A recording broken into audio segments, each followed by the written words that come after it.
So I think there's a group of people that think that it's like, I don't need to see a therapist kind of thing. I'm Mm, good. I don't need a psychiatrist. I'm good.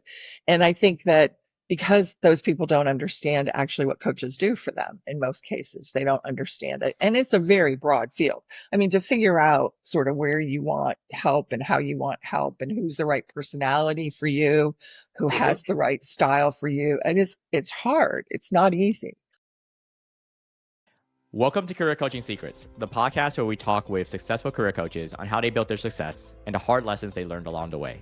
My name is Davis Wynn, and I'm the founder of Purple Circle, where we help career coaches scale their business to $100,000 years, $100,000 months, and even $100,000 weeks. Before Purple Circle, I've grown several 7- and 8-figure career coaching businesses myself, and have been a consultant at 2 career coaching businesses that are doing over $100 million each. Whether you're an established coach or building your practice for the first time, you'll discover the secrets to elevating your coaching business. Hey everyone, welcome to another episode of Career Coaching Secrets podcast. I'm your host, Rexhen, and today's guest is Susan Caine, an executive coach, leadership strategist, and tech startup scaling expert with over 2 decades of experience helping CEOs and founders streamline execution and build high-performing teams. As the creator of the Map, Mobilize, Maximize framework, Susan empowers fast-growing software and IT services companies to overcome organizational friction, accelerate decision-making, and scale without burning out their people or leaders. Through her coaching practice, Susan partners with leaders managing teams of 30 plus to tackle the root causes of slow execution, misalignment, and operational bottlenecks. It's a pleasure for me to have her on the podcast today. Welcome to the show, Susan. Thank you, Regin. Pleasure to be here. Thank you for coming, Susan. It's a pleasure for us to have you on. I wanted to learn more about your coaching practice. So, first of all, what inspired you to start your coaching business or even become a coach in the first place? Well, my background is in technology companies. I was running very large organizations for quite some time for Sun Microsystems, Digital Microwave, hundreds of people around the world. And I just had more airline miles than I would ever going to use. I was tired of traveling. I was burnt out, frankly. And so I decided to retire. And that was in 2000. And I retired and that didn't go well. I'm not a sit around or do nonprofit stuff. So I got antsy and did some self-analysis on what it was that I really loved about working and helping people. And what I loved about working and helping people was helping individuals see the bottlenecks and the repeat patterns that are causing them to not get what their objective is. So I talked to a bunch of people, executives, other coaches, people who do psychometric work, and decided that I wanted to be a coach and that I wanted to be a coach for executives and founders. And I also had originally had a product that was focused on the mid-market, the middle management in the mid-market. Unfortunately, that is not somewhere where companies want to spend money, which is too bad because that's where all the heavy lifting really happens is those middle managers. But there's just not a fund in the annual operating plan for giving those people development. So that product I had to retire and then focus on the founder and CEOs. And That's how I got here. and so interesting. When it comes to the people that you work with in your coaching business, it's been about, if I'm not mistaken, it's about 23 years, more than 23 years since starting your coaching business, right? And so throughout your coaching experience and working with your clients, going through the coaching journey with them, what about it do you find the most rewarding since you started doing this? Well, I think the most rewarding thing for me is when I see people start to change the way they ask themselves questions. So we all have this sort of internal dialogue that goes on, especially when we're faced with a multitude of decisions to make and some things that have long-term impact. And founders and CEOs plates are so full and it's difficult to figure out what to focus on and how to focus on what needs to be done first, second, third, and fourth. So my greatest joy is when I've worked with someone and helped them to understand that you have to state the problem, you have to write the problem down, you have to really take the time to understand where the problem is coming from, what the cause of the problem is before you can start to fix it. And when they start coming back with that with me and going, well, I thought about the problem. What is the problem? Why are we having this difficulty? And then I wrote it down and then I smile very big because I'm like, yeah, you're beginning to understand that building a company is not just about guessing and pushing. It's about thinking and analyzing and being thoughtful and then taking action, mapping, motivating, moving. So I love that. One thing about the companies that you work for, and these CEOs, these leaders, these executives, do you find that, and we mentioned in the intro as well, that the industry seems to be IT tech companies, but do you find that there's also other companies? Are you limited only by that?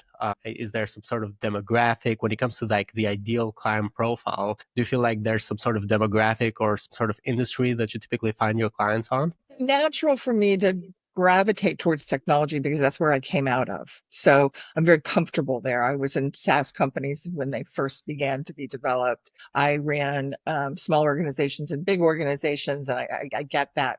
I get that market better than most. But I have clients that are in jewelry business. I have clients that are in makeup business, selling their products at Target. So it's more because most of my business comes from referrals and most of my referrals come from board members. It's sort of whatever's in their portfolio becomes areas that I work in, but I gravitate towards technologies just because I know it really well. Interesting. So how would you describe for these leaders that are listening, and I said portion of them might, how would you describe the engagement of working with you? Is there a certain program of a certain length? How is that engagement once they start working with you? The first step is always to do a psychometric. So I use a tool called Luminal Learning, and it's created by a PhD in psychometrics out of London. And the reason that I do psychometrics first is because I often don't know anything about the people that I'm about to work with. And so in order for me to get up to speed quickly about what their preferences are as far as their style and the way that they manage and things that they avoid and things they're attracted to, by doing the psychometric, we're sort of on an even playing field. Because they answered the questions, it's how they feel, and then I then can interpret that. And since I've been doing psychometrics for a long time, I can jump right in and figure it out pretty quickly. And then the pattern is once we do the psychometric and we have a meeting to review that and talk about that, then I meet with my clients twice a month, every other week. And my engagements go from anywhere from, in some cases, 6 months if somebody's working on something specific, like they're buying a company and they're trying to figure out how to merge it in. Or I have a client I've had for 20 years. And he's moved around to different companies. So every time he moves, I go with him. And so then I get another bunch of clients. So that's the rhythm of my work. And I'm also always available for prep for board meetings, or if there's a term sheet that comes in or anything that helps them that they need a different set of eyes to look at. I do, that as well, but mostly it's on the rhythm of twice a month. Interesting. So with this client that's worked with you 20 years, it's almost like you figured out the ultimate referral, the ultimate referral client. And he's not the only one. I have a woman too that I worked with. She worked for him, and then she went off and she's a CEO now. And so she's been a couple places, and she's brought me with her everywhere she's gone. So it's fascinating. And it's also a great honor for me that they want to keep me included as part of their team. So yeah. It's great. Amazing. That's amazing. That's an amazing thing. And so apart from like the referrals you get from these people that have worked with you many years, or people that start working with you, referring new people, what else is working in terms of marketing? Is there a certain marketing channel that works other than the referrals? I haven't cracked that yet. I'm really trying to get more involved on LinkedIn. I'm making this year is a conscious effort to make my presence on LinkedIn more visible and to post on things that are interesting to me as a way for people to get to know me. I haven't seen any actual movement from that yet, so the jury's still out on whether that works. I also know that a lot of people are using that as their strategy for marketing right now, because I get asked a lot based on people finding me on LinkedIn. I get asked if I want to buy this or I want to be part of that. So my main method of getting work has always been referral. And I will on occasion call up people that I used to work with and go, hey, I've got some extra time. Do you know anybody that you'd like to introduce me to? But that again is a referral. So my marketing isn't great as far as my outreach. And in terms of your goals for the next 1 to 3 years, is that like one of the focuses? How would you describe the goals looking to the future for the coaching business? Are there any specific goals that you're working towards? I'd like to keep it moving. I could be a little busier and feel okay with that, but I don't want my objective is not to build a big, huge infrastructure and engine and methodology and all that. I'm not interested in that. I like the flexibility I have right now. And that if I want to go away for a month, people are very open to rescheduling, or we pause for a month or whatever the case may be. So I really like that being, at my point in my career, I like that flexibility. So I don't have any desire to like have additional coaches under my logo or anything like that. That's never been my objective. Cool. So you kind of like want to maintain it, but like maybe slightly grow it because you have more time that you could actually give to more clients. Interesting. And I wanted to ask you, since when I read your intro, we went through like some of the things that you help these leaders with. And one of them was like how to tackle the root causes of slow execution. From your experience, and just for the coaches listening who already might face a similar issue, what do you find are the most common causes of slow execution? Sometimes it's cultural. Sometimes there'll be a leader who has a very autocratic style. And so everyone sort of knows if they just wait that person's going to tell them exactly what to do. So they just sit around and wait until they're told what to do. The other thing is that I have found, and I actually realized this when I was a first line manager a long time ago, that there's 3 reasons why people don't do things. They don't understand what you're asking them to do. They don't agree with what you're asking them to do, or they don't know how. So whenever I talk to an executive that's got slow execution in a particular area, I turn to that. If we've got slow execution across the board, then we either have a misalignment of understanding of what people's responsibilities are, or we've got a culture and a style that dominates. So just sit back and wait until they tell me what to do. So I don't have to redo it, or I don't get in trouble because I moved forward on something. Mm-hmm. Delegating and giving feedback and monitoring is a really difficult thing for new leaders to do. And since most of my clients are first-time CEOs or founders, they don't have a tool chest full of experiences that help them. Well, I've seen something like this before. I know how to do this. Everything that comes to them is sort of new in the sense that they personally haven't experienced it. They may have seen it, but they haven't experienced it. And so they lack confidence. And they also find being a CEO or a founder very lonely. And because you don't really have the team in the way that you did when you were a vice president or a director, where you had a group of peers that you could talk about stuff at lunch or get on a Zoom and talk about it, you don't have that anymore. You're alone. And so having me as a confidant to help them work through and talk about organizational development. Is this person in the right job? Is it the right level? What should they be focusing on? What are the metrics? What's the scorecard? And all those kinds of things. It gives them a safe place to go. It's not their board, which is also new to them. So they're not quite sure how to manage that. And it's not their people that work for them on their team. It's somebody from the outside. And I've got tons of experience in watching companies grow. So I can give them that confidence that they don't have because this is their first time doing it. So did that answer your question?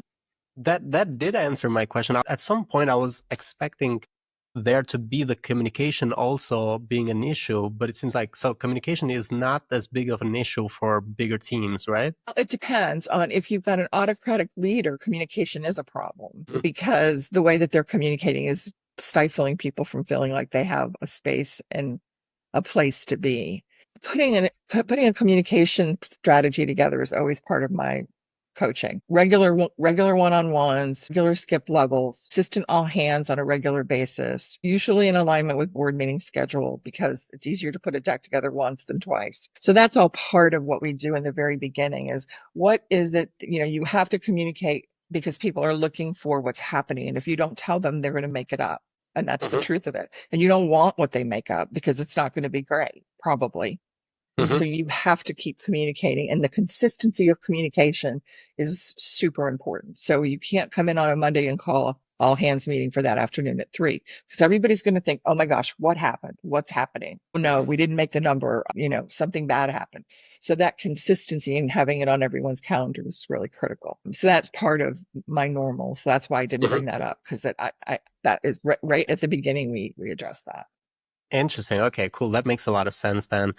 All right, cool. That totally answered my question. Also, wanted to ask you, throughout your experience as a coach having your own coaching business, what have been, and this is a question that coaches who are listening would be interested in too, what have been some investments that you've made that you feel very good about, or you've gotten good return from, or just you've gotten to learn a lot? Could be investments in yourself or investments in coaching business. And contrary to that, what have been some investments that you feel not so good about, or actually maybe it was not a good use of your time, or you could have avoided it?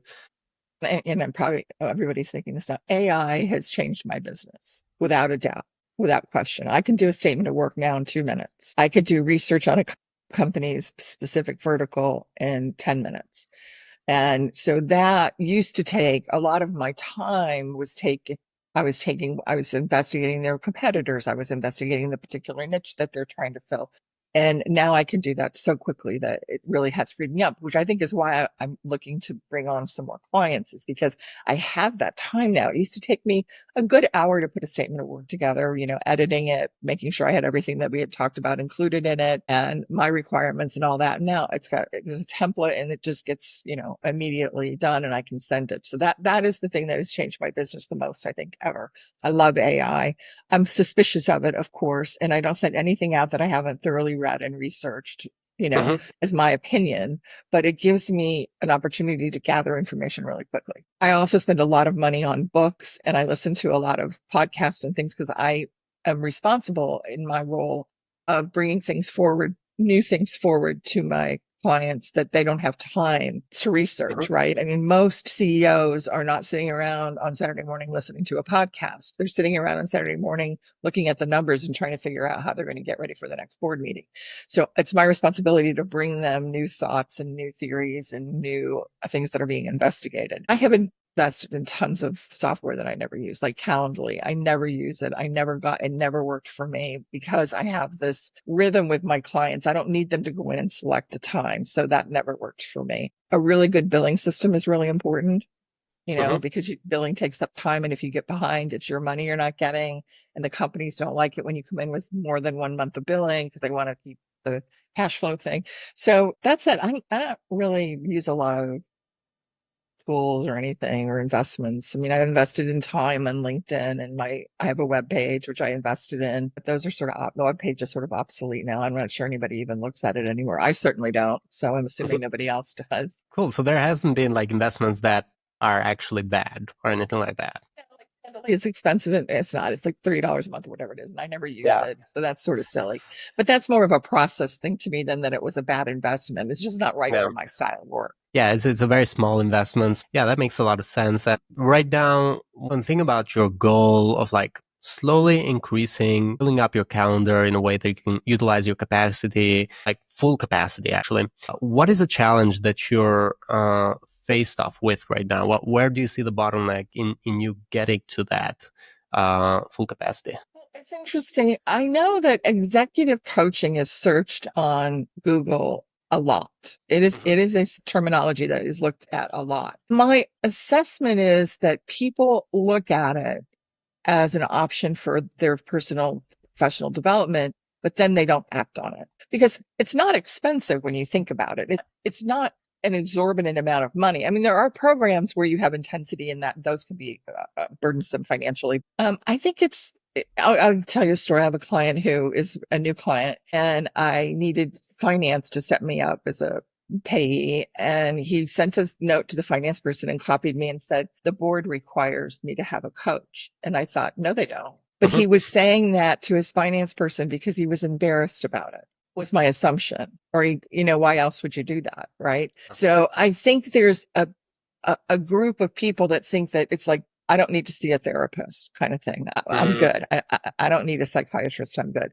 And I think that because those people don't understand actually what coaches do for them in most cases, they don't understand it. And it's a very broad field. I mean, to figure out sort of where you want help and how you want help and who's the right personality for you, who has the right style for you. And it's hard. It's not easy. It's almost like it would be great if we had like a ranking system, I do this and I do this and I do this, and then we could all get together and that's one group and then, another group. But so I think people have trouble figuring out how to start the process of going about finding a coach unless someone tells them about us. That's been my experience.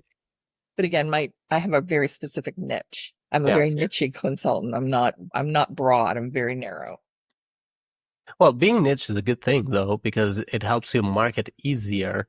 It's like you can speak to a specific audience versus appealing to everyone, which is good. That is good news. My thoughts around that is, I feel like for the people who don't understand it yet, because there's a very good distinction between a coach and a therapist. They are very different. Some people, if they don't make that distinction, or they don't know how to, they just might not be the right people or might not be ready to work with you to begin with. So it's just like, that's not the right audience from my perspective. If they feel like they have to have an excuse for like, just like the board is asked to, it just doesn't feel like that is the perfect or the ideal client profile. So I feel like that ideal client profile is just like maybe finding a way to get to that person, is where the bottleneck could be, but not that they are not there, because for example, I've interviewed so many executive coaches and they're doing pretty good on their marketing with their LinkedIn accounts and with their content. It's just like, this issue is not as common. So I feel like it's just like finding where they are. But they absolutely are out there and are looking for coaches. And some of them might even be listening to this podcast. So yeah, I feel Right, like which it's would just be like, great. yeah, cool. Yeah, that would be great. That would be great. Yeah, I mean, I think that's fair. I think that, I have not figured out how to use LinkedIn in an effective, results-oriented way. Mhm. And some of that is my personal bias. I'm not a social media person. I didn't grow up when that was normal. I have a TikTok and an Instagram, but I don't post. I'm a voyeur in it. And so I know that some of my personal beliefs and some of my comfort is causing me not to be as successful in that arena as I could be 100%. And so it depends upon how hard I want to work on that. Yeah. And one podcast episode, because we've had a guy that was very focused on content. He used to be an executive coach, and now he's helping executive coaches with their content marketing on LinkedIn. And I had him on the podcast. I feel like the episode is going to be very helpful for you to look at. His name is called Raj Kara. He was building a tool that helps people build that content to their voice and just like build and create that audience through content marketing. So I feel like that episode might be very helpful for you and everyone who's listening that want to learn how that content strategy works. So Raj Kara, Rajkhera is his name and last name. Yeah, Raj Kara is a very helpful episode, I feel like, for you especially. Yeah, that makes a lot of sense. It's something that once you crack, I feel like is definitely going to help you out to fill that left capacity that you have and then work on full capacity. So the final question I have for you is a question also for coaches is what advice would you give to other coaches who are looking to scale their impact? And this could be an advice you'd give to yourself. It doesn't have to be directed to some coach that is of a different level. Just think about it as if you're giving this advice to yourself. I think the most important thing for me is keeping their loyalty, helping my clients understand that my loyalty is to them and that our relationship is confidential in every way. Even if I was hired by the board doesn't have privy into the conversations. It's not therapy, but it has similarities in that confidentiality has got to be 100%.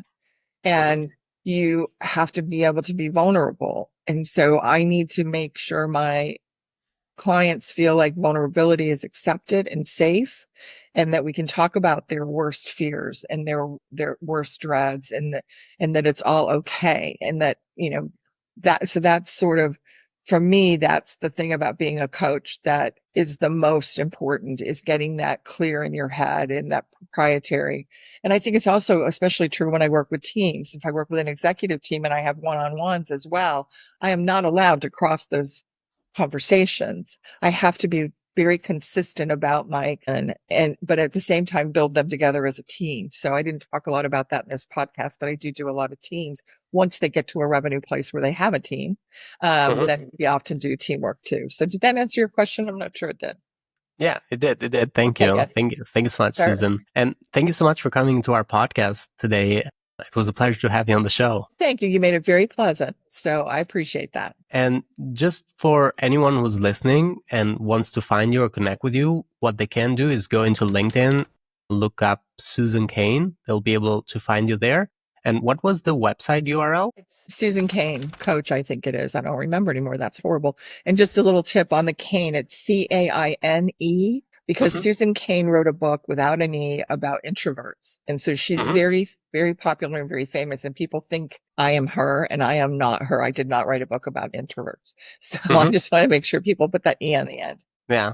Okay, cool. Okay, Well, great. thank you. Thank you so much, Thank you, Susan. It was Regine. lovely Thank having you. you on the show. Thanks. It was lovely being here. That's it for this episode of Career Coaching Secrets. If you enjoyed this conversation, you can subscribe on YouTube, Spotify, Apple Podcasts, or wherever you're listening to this episode to catch future episodes. This podcast was brought to you by Purple Circle, where we help career coaches scale their business to $100,000 years, $100,000 months, or even $100,000 weeks, all without burning out and making sure that you're making the impact and having the life that you want. To learn more about our community and how we can help you, visit joinpurplecircle.com.